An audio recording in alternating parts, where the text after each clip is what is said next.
Rev up your engines!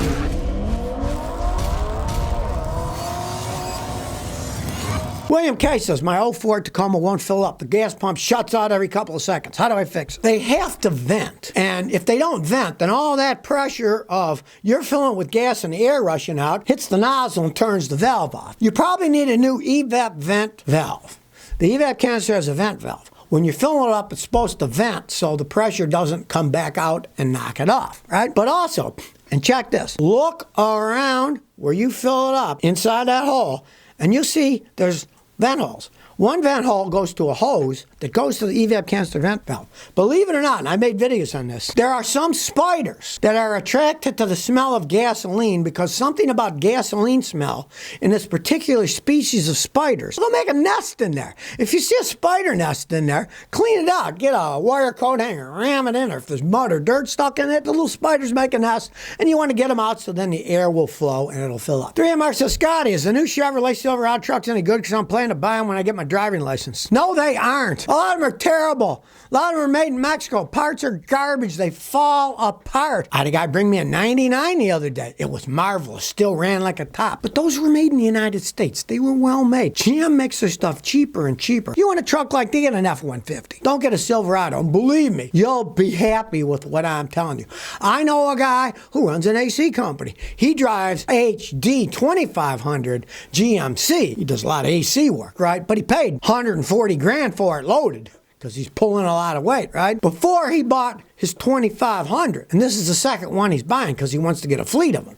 Before that, he had a 1500. He said it was the worst truck I ever got. I'll never buy another one of those again, and that says a lot. Gio says, any advice taking care of a 2001 Nissan Frontier only has 80,000 miles? Hey, I just talked to a person who's got one's got 180,000 miles, and they love it. Those are well-made trucks, but it's 22 years old. So you want to check all the rubber, fan belts, hoses. You see cracks, replace them now so you don't get stranded. Every once in a while, pull all the wheels off. Look at the brakes. See if the brakes are starting to leak because the seals are going bad. Then replace the front calipers if they're leaking, or replace the back wheel cylinders if they're starting to seep. Do preventive maintenance like that so that it'll keep going. But you've only got 80,000 miles, so certainly the engine's got a lot of life left. Nissan always made decent pickup trucks. Their cars have gone down the toilet since Renault took over the company. The trucks are still decent. That was only 1 year after Renault started to take them over, and they hadn't destroyed everything yet. Andy D says, I got a 98 Toyota Avalon. What does ETC transmission button do? Okay, that's the electrically controlled transmission button. You can make it so it goes at various shift levels. That's an old one. The new ones will say things like economy, normal, sport. You push economy, it will shift earlier as to rev the engine up less and get better gas mileage. You put it on normal, it'll shift a little later. You have a little bit better acceleration, but you'll get worse gas mileage. And then the sport, it'll shift a lot later. You have a lot more acceleration, but it will burn more gas as you accelerate. Once you get to a steady speed, say the speed limit's 65 on the highway, so you're doing 70 like me. Most cops don't care about, 5 mile an hour over. They'll all get the same gas mileage once they get up to top speed. It won't make any difference then. It's just getting there. You'll have more power in sport, but you get better gas mileage in the economy mode. WBI ATV repeater says, are Iridium plugs worth it? Iridium plugs cost more money. It's a precious metal, but they last the longest. First they had copper ones, then they had platinum ones. Now they have iridium ones. Iridium is harder. It can take the spark without wearing out and be a big gap, and the chemical reactions of when the gasoline explodes from eating up the electrodes. I personally like them for one reason. They last so long, and I drive Toyotas. Toyotas generally don't burn oil. I got 20-year-old ones. They still don't burn any oil, and so the plug can keep going. They can go over 200,000 miles. And let's say you got one of those vehicles, like it's a V6, and the front 3 cylinders, you can take those plugs out in 5 minutes, but the back, you have to take the intake manifold off. Well, if you have plugs that can last 200,000 miles, isn't that better than ones that last 50,000? You got to take the intake manifold off every time. It's a big job. You'll pay somebody $1,000 to do that. So they are good plugs. They all fire fine. Any you put in are going to fire and work, but they last the longest. Now, on the other hand, let's say you got a clunker that burns oil all the time. Don't use them because they cost so much money and they'll still carbon up and clog up with burnt carbon. And then you can just buy the cheapest plugs you can. And as they clog up with carbon, just replace them. You don't want to put them in a junker engine because they'll carbon up just like any other one in a worn out engine. And you'll be wasting $25, $35 a spark plug when you can buy the 99-cent ones and then just change them every 4,000 or 5,000 miles if they fill up with carbon because your engine's burning too much oil. Edmund Rossi says, on my car, my misfire on cylinder number 1 will not go away. I'm sure you tried the obvious things, spark plug, the ignition coil on it, stuff like that. Realize misfire is sometimes a misconception of what you read because of the name. Oh, it's misfiring. The ignition system isn't firing right. No, it just means it's not firing right in that cylinder. It can be the fuel injection system. It can be there's a leak in an exhaust valve. It could be the head gasket starting to blow. It could be the computer not pulsing the fuel injectors right. It could be the computer not pulsing the ignition system right. It could be a wiring short. Lots of things. But always start simple. The spark plug doesn't fix it. Swap the ignition coil with one to another. If the mist moves, the coil's bad. If that's not it, swap fuel injector 1 with fuel injector 4, 4 on 1. If the mist moves to 4, then you know it's a fuel injector. Start obvious and then pray it's not the engine starting to blow. That stuff doesn't work. Pay a guy like me. We can figure them out real fast with our machines. You might not like the result, but at least you'll find out the truth. Alan S. says, how do you remove rusted license plate bolts?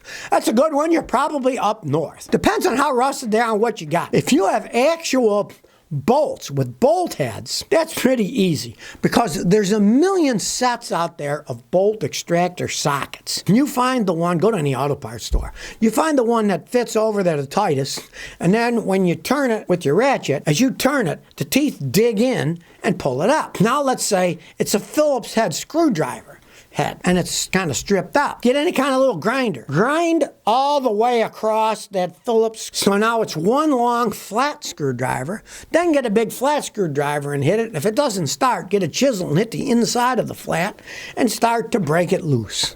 That's the easiest way to do it. And if you got anything you can grab, you can just get vice grip pliers, grab them, get them super tight, then turn it, and you usually can break them loose. Now let's say they snap off. They snap off, big deal. They snap off. Then you get a drill another hole and put a nut and bolt in and fix it correctly. And next time, use stainless steel nuts and bolts and you won't have this problem again. Or if you don't care, use plastic nuts and bolts. They never rust. A lot of guys use them too. Rob Porter says, Scotty, my Ford Taurus, the AC won't blow cold. I replace the compressor. The low pressure reads too high and the high pressure reads 0. You got 0 high pressure, so there's nothing going through for the compressor to push. Your low side is high. For some reason, your compressor isn't sucking it in and pumping it out. You might have gotten a bad compressor. It happens, especially if it's a rebuilt compressor. Don't ever use one. They're junk. But you should have a low side. It's hot now, maybe up to 40, 45 PSI if it's 100 degrees outside. And the high side should be 150 or higher. High reads 0. You got nothing coming out of that compressor. Pray you got a bad compressor. Or when you put it on, realize a lot of these compressors have blanks and stuff you're supposed to take out. If you didn't take that blank and bolted it on, the line's got the blank and it can't flow anymore. That reminds me ages ago. Guy towed his car to me. So my car won't start and I put a new battery in. So I looked. Well, he bought it from AutoZone and the positive terminal had a black piece of plastic over it. He had put the battery terminal on top of the plastic. I just said, look, I took it off, take the insulator off, put the cable on and away he went. So pray it's something that simple. Well, he says, any advice for a wannabe mechanic? If you're young and you want to be a mechanic, get into the electronics of mechanics.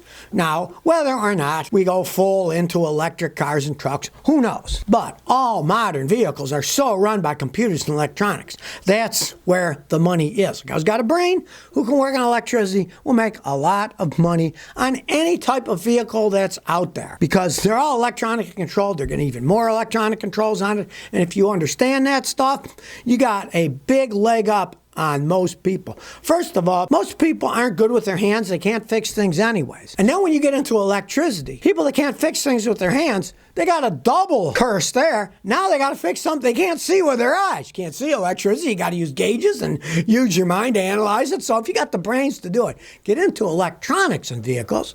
And then if electronic vehicles, fully electronic, battery and stuff, or hydrogen fuel cell, you'll understand. You'll be able to fix them too. That'd be my advice. People are always going to have their own vehicles in the United States driving. We're too much into freedom and going where we want, when we want, that we're not going to be like Europe and force people on trains and buses. Americans are not that way. way. Abraxa says, Scotty, why is it the short bed F100s are more desirable than long beds? Okay, so you're talking about F100s, not F150s. So you're talking about older vehicles. Older vehicles often are valued because of their style and because of how many are out there. If they make 1 million of something, it's never going to be worth as much than something that they only made 100 of. If you get Civil War relic of the Union, say a Union pistol, it's worth so much money. But Confederate pistol is worth sometimes 50, 100 times more because they're rare. They made less of them survive.